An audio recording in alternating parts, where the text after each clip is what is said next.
प्रश्न निम्नलिखित समीकरणों के मूल सूत्र द्वारा ज्ञात कीजिए। प्रश्न 1 से 5 तक आपको मूल निकालना है। किससे निकालना है? सूत्र की सहायता से। किसकी सहायता से? सूत्र की सहायता से। और इसमें होता क्या है, ये आपका प्रश्न है, आप लिखते हैं हल नंबर 1। प्रश्न है आपका 2x की घात 2 प्लस 14x प्लस 9 बराबर 0। तो सबसे पहला काम आप क्या करेंगे, उपयुक्त समीकरण की तुलना व्यापक समीकरण ax² plus bx plus c बराबर 0 से करने पर जब आप तुलना करेंगे तो यहाँ पर ध्यान दीजिएगा x² तो a की जगह पर कितना है, इस बात को आप लिखते हैं जहां a बराबर फिर कितना है 2 कमा b बराबर x तो b के स्थान पर है आपका 14 गुना c बराबर आपका क्या है 9। Very good. इसके बाद में सूत्र क्या है, श्रीधराचार्य सूत्र भी कहते हैं इसे, और इसको आप याद कर लीजिएगा। सूत्र है x बराबर होता है b, क्या चीज minus b plus minus under root के अंदर b स्क्वायर माइनस 4ac अपान 2a। ये जो अपान आपको दिख रहा है बटा, ये पूरे का बटा 2a है, इसको आप ध्यान रखिएगा, ठीक है ना। पूरे का बटा है, और अक्सर छात्र गलती कर जाते हैं, इतने में ही रख देते हैं कभी कभी, तो ये चीज आप विशेष ध्यान रखिएगा। अब आप क्या करेंगे, मान रख लेंगे। ये तो सूत्र है, इस सूत्र को याद कर लीजिएगा, इसको श्रीधराचार्य सूत्र भी बोलते हैं, ठीक है ना। अभी आप क्या करेंगे, मान रखेंगे, मान रख करके इसको सरल कर लेंगे। मान b की वैल्यू कितनी है 14 रख दीजिए, माइनस 14 है, माइनस लगा है, minus 14 plus minus under root के अंदर b स्क्वायर मतलब कि 14 का स्क्वायर, 14 का माइनस 4 है आपका, तो 4 करिए गुणा 4 गुणा का निशान a की वैल्यू कितनी है 2। Very good. इसके बाद में c की वैल्यू कितनी है 9। बहुत अच्छा। इसमें पूरे का बटा आप करिए 2 गुणा, क्या चिन्ह कौन सा होता है, गुणा का चिन्ह होता है ना, तो गुणा और a का वैल्यू कितना है 2।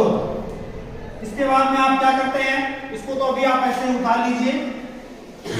अभी पहले हम क्या करेंगे, ये करनी वाले के अंदर में इसको हल कर लिया जाएगा, ठीक है ना। 14 का वर्ग करोगे आप तो 14 का गुणा 2 बार करना है, 14 गुणे 14 तो ये आपका हो जाएगा 196। कितना होगा 196, और माइनस ये वाला आपका हो जाएगा 4 गुना 8 8 9 72। वेरी गुड, 72 ये हो गया, और ये आपका बटा 2 गुना 4। बहुत सही। इसके बाद में फिर क्या होगा, फिर से इसको क्या करिएगा भी आप उतार लीजिए, जहां पर इसको घटा देंगे, ठीक है। ये आपका हो गया minus 14 plus minus under root के अंदर, अभी आप घटाएंगे तो कितना हो जाएगा 6 में से 2 गए 4 124, और 9 में से 7 गए 2, और ये आपका 124 बटा 4, ठीक है ना। इसके बाद में आप क्या करेंगे, इस साइड में कर लेते हैं इसको, आप यही नीचे ही करिएगा, मेरे पास जगह नहीं है, आप क्या करिएगा नीचे करिएगा, नहीं पता चला कि कॉपी है, आप साइड में भी करना शुरू करोगे इसी के नीचे। और यहाँ पर ध्यान दीजिएगा, गणित में हल करते समय जब भी प्रश्न को हल करेंगे बराबर आपका एक चीज में होना चाहिए, ये भी चीज आप ध्यान रखिएगा। अच्छा, अब आगे क्या, इसको तो अभी ऐसे ही रहने देंगे, इसका हम वर्गमूल निकाल लेंगे, और वर्गमूल निकालने के लिए क्या होता है, गुणनखंड कर लेते हैं। क्या करते हैं, गुणनखंड। इसको माइनस 14 को ऐसे ही रहने दीजिए, ये आपका माइनस 14 प्लस माइनस 124 का गुणनखंड अभी जबानी नहीं कर पा रहे हैं आप, ऐसे साइड में रफ कॉपी पे कर लीजिएगा इसको। 2 6 12 2 गुना 4 2 3 6 2 1 2 और 21 अभाज्य संख्या अब नहीं कटेगी आपका। इस तरह से इसका गुणनखंड आ गया 2 गुणा 21, और इसमें होता क्या है, बटे में तो आपका वही रहेगा, बाकी सेम रहेगा, बटे में आपका वही रहेगा। ये आपका माइनस 14 पुनः हो जाएगा प्लस माइनस, इसमें क्या होता है, जिसका जोड़ा बनता है उसको बाहर कर लेते हैं, किसमें, वर्गमूल में। तो इसमें आप 2 को क्या करेंगे, आप बाहर कर लेंगे, अंडर रूट के अंदर बच जाएगा, कौन बचेगा 31 बच गया, ठीक है ना। अभी क्या है, बटे में आपका जो है वही लिख दीजिए, फिर बराबर इन दोनों में, ये आपके 2 पद हैं, इन दोनों में आप देखिए तो 2 कॉमन बन जाएगा, 2 को आप कॉमन निकाल लीजिए, अंदर बचेगा माइनस 2 7 14 प्लस माइनस 2 निकल गया बाहर, तो खाली क्या 21, और बटे में आपका 4, उसको हम सरल कर लेंगे, 2 × 2 2 × 4। इस तरह से आपकी वैल्यू आ जाएगी -7 प्लस माइनस √31/2। ये x की वैल्यू हो गई, यही आपका आंसर हो जाएगा। यदि अगर ये वर्गमूल निकालने वाली गिनती होती अगर, तो हम क्या करते कि जो है वर्गमूल निकाल करके एक बार प्लस चिन्ह लेकर के और एक बार माइनस चिन्ह लेकर के उसको सरल कर लेते हैं। ठीक है ना।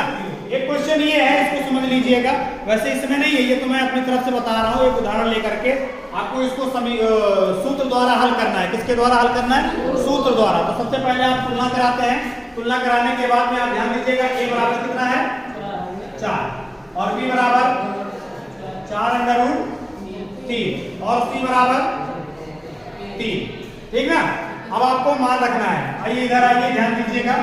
माइनस b मतलब -4√3 प्लस माइनस √ के अंदर b²।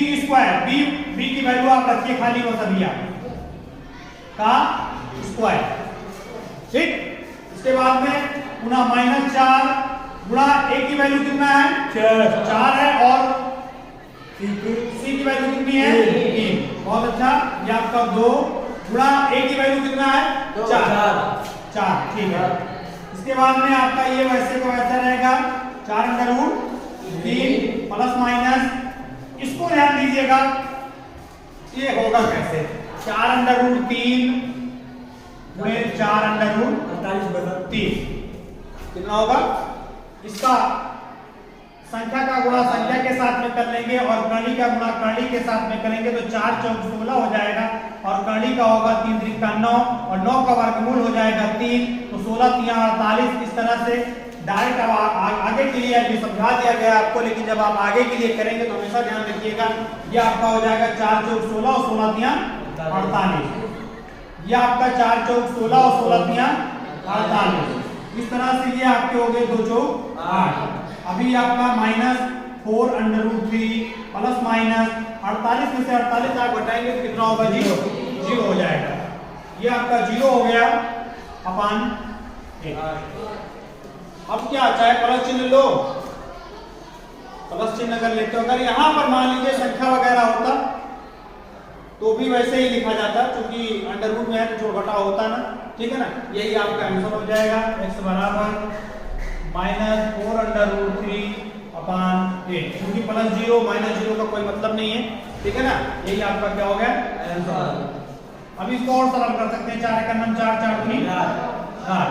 इस तरह से आपका आ जाएगा -√3/2। ये उदाहरण से था कि क्वेश्चन से था, पूर्ण वर्ग वाले में का है सवाल, इसको देख लीजिएगा आप कितना आंसर आया होगा 2 बार करके। -√3/2। तो इसका जो प्रश्न संख्या 1 से लेकर के 5 तक है, इनको आप हल कर लीजिएगा। पहला वाला मैंने कर दिया है, दूसरा, तीसरा, चौथा और 5वां सेम इसी तरह से आपको हल कर लेना है। ठीक है ना।